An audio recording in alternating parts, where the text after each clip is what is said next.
사랑하는 성도 여러분, 성경 묵상 시간입니다. 오늘은 호세아 10장에서 14장까지를 읽으며 기도문으로 시편 108편을 함께 읽게 됩니다. 호세아서의 내용을 살펴보면 호세아 10장에는 하나님께서 다시 한번 이스라엘의 죄와 그에 따른 심판을 언급하시면서 아직까지 용서의 문이 닫혀 있지 않음을 밝히셨습니다.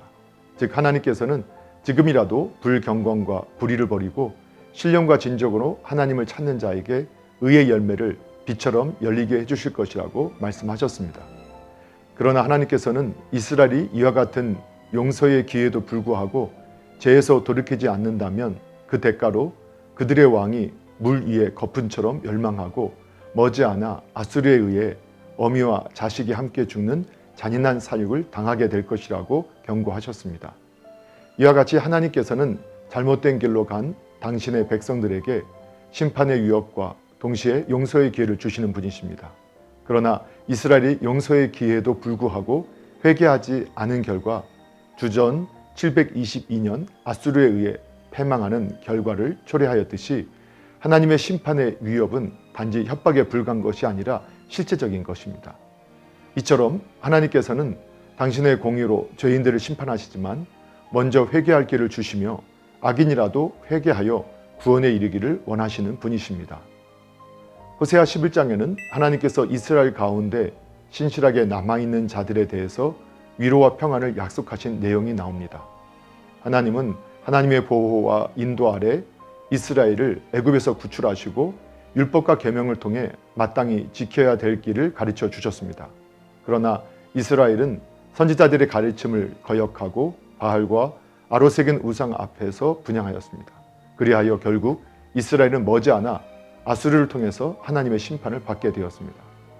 그러나 하나님께서는 이와 같이 극심한 징계 가운데서도 신실하게 남아있는 자들에게 철저한 파멸을 당하였던 성읍 아드마와 스보임과 같이 파멸당하게 하지 않으시고 다시 회복시켜 주실 것을 선언하셨습니다. 그것은 하나님께서 그들을 긍휼히 여기셨기 때문입니다. 그러므로 우리는 11장을 통하여 하나님께서 당신 앞에 진실되게 남아있는 자들을 결코 패역한 자들과 동등하게 여기지 않으시고 끝까지 위로와 격려를 하시며 선한 길로 인도하신다는 사실을 알 수 있습니다. 호세아 12장에는 하나님께서 특별히 이스라엘 조상 야곱을 인용하여 그 당시 북이스라엘과 남유다의 패역한 상태를 조명하신 내용이 나옵니다.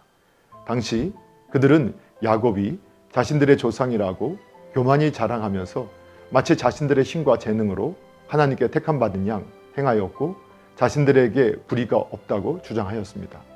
하나님께서는 그들에게 야곱의 출생 사건을 통해 그가 태어나기 이전에 이미 선택되었다는 사실과 야곱이 베델에서 하나님의 능력만을 의지할 때 하나님의 도우심을 받게 되었던 사실을 언급하셨습니다.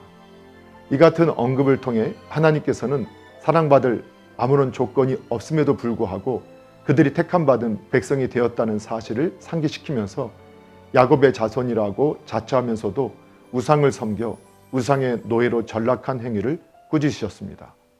오늘날에도 그리스도인들 가운데는 하나님의 은총으로 택함받았다는 사실을 잊어버리고 신앙의 경력이나 가문, 자신의 능력을 자랑하는 자들이 있는데 이와 같은 외형적인 요소가 하나님께는 중요한 것이 아닙니다.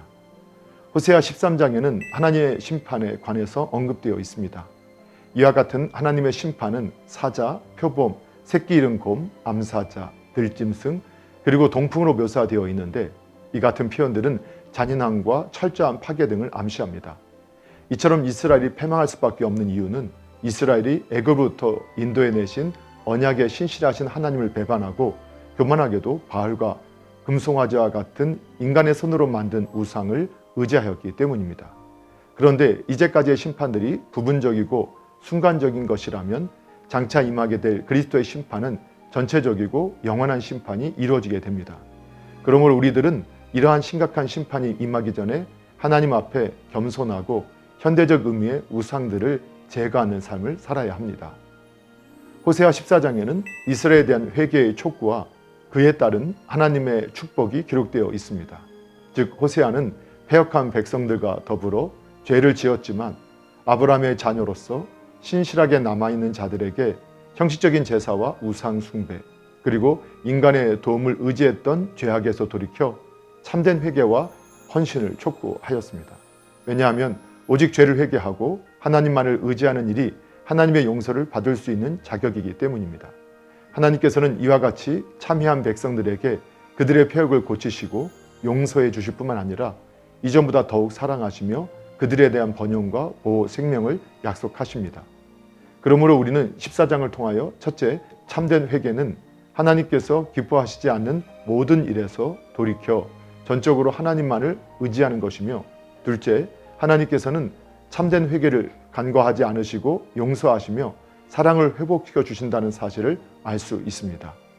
사랑하는 성도 여러분, 오늘도 말씀을 읽고 듣고 묵상하는 가운데 하나님의 마음과 뜻을 깨닫고 예수님과 동행하며 예수님을 생각하고 예수님을 닮아가는 복된 믿음의 삶이 되기를 예수님의 이름으로 축복합니다. 할렐루야.